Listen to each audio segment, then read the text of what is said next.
हिंदू धर्म में पत्नी को पति की वामांगी कहा गया है, यानी कि पति के शरीर का बायां हिस्सा। इसके अलावा पत्नी को पति की अर्धांगिनी भी कहा जाता है, जिसका अर्थ है पति के शरीर का आधा अंग होती है। दोनों शब्दों का सार एक ही है, जिसके अनुसार पत्नी के बिना एक पति अधूरा है। पत्नी ही अपने पति के जीवन को पूरा करती है, उसे खुशहाली प्रदान करती है, उसके परिवार का ख्याल रखती है और उसे वह सभी सुख प्रदान करती है जिसके वह योग्य है।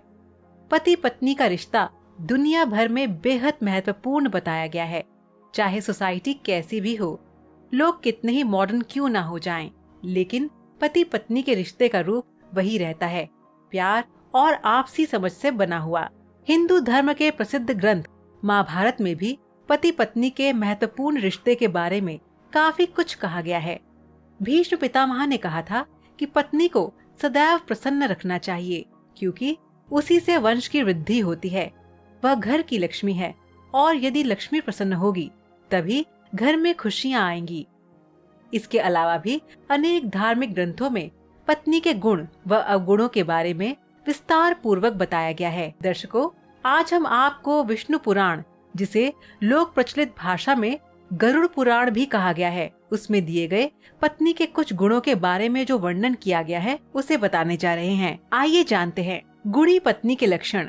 गरुड़ पुराण में पत्नी के जिन गुणों के बारे में बताया गया है, उसके अनुसार जिस व्यक्ति की पत्नी में ये गुण हो, उसे स्वयं को देवराज इंद्र यानी भाग्यशाली समझना चाहिए। कहते हैं कि पत्नी के सुख के मामले में देवराज इंद्र अति भाग्यशाली थे, इसीलिए गरुड़ पुराण के तथ्य यही कहते हैं। आखिर कौन से हैं वे गुण, आइए जानते हैं। गरुड़ पुराण में पत्नी के गुणों को समझाती एक पंक्ति मिलती है जो इस प्रकार है। सा भार्या या गृह दक्षा, सा भार्या या प्रियंवदा, सा भार्या या पति प्राणा, सा भार्या या पतिव्रता। अर्थात जो पत्नी गृह कार्य में दक्ष है, जो प्रियवादिनी है, जिसके पति ही प्राण है और जो पति परायणा है, वास्तव में वही पत्नी है।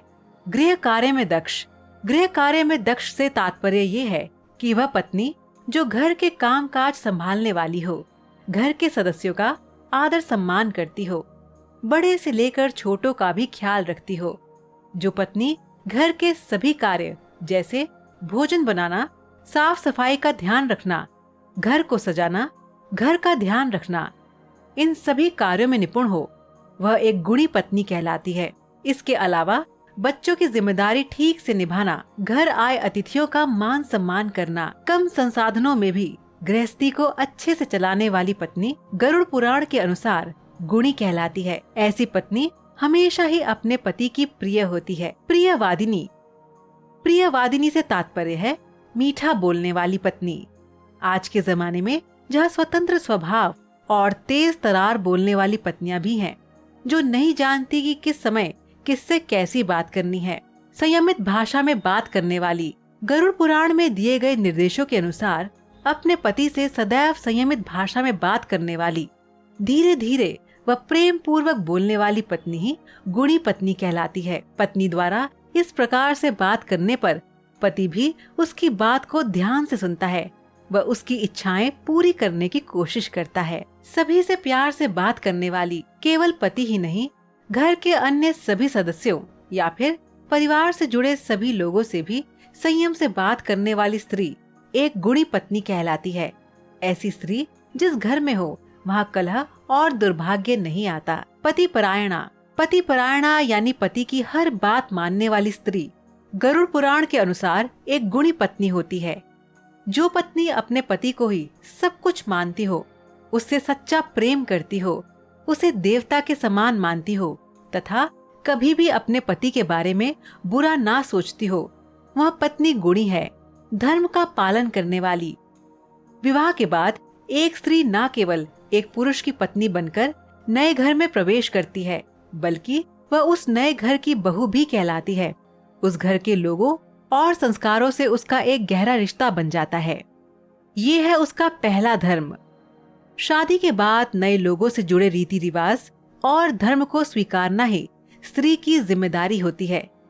इसके अलावा एक पत्नी को एक विशेष प्रकार के धर्म का भी पालन करना चाहिए। विवाह के पश्चात उसका सबसे पहला धर्म होता है कि वह अपने पति व परिवार के हित में सोचे। वह ऐसा कोई काम ना करे जिससे पति या परिवार का अहित हो। पति की प्रिय होती है ऐसी पत्नी।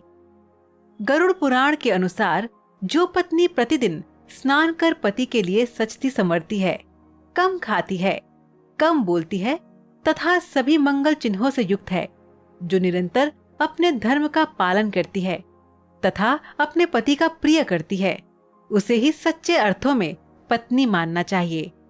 और जिस व्यक्ति की पत्नी में ये सभी गुण हो, वह पुरुष सबसे ज्यादा भाग्यशाली होता है। तो दर्शकों, आज का सवाल आपके लिए ये है कि क्या आप बता सकते हैं कि हिंदू धर्म में शादी के वक्त वर और वधू 7 फेरे ही क्यों लेते हैं? आप इसका जवाब हमें नीचे कमेंट बॉक्स में दीजिए। हमें आपके जवाब का इंतजार रहेगा। तो मिलते हैं आपसे अपनी अगली वीडियो में। तब तक देखते रहिए समय चक्र।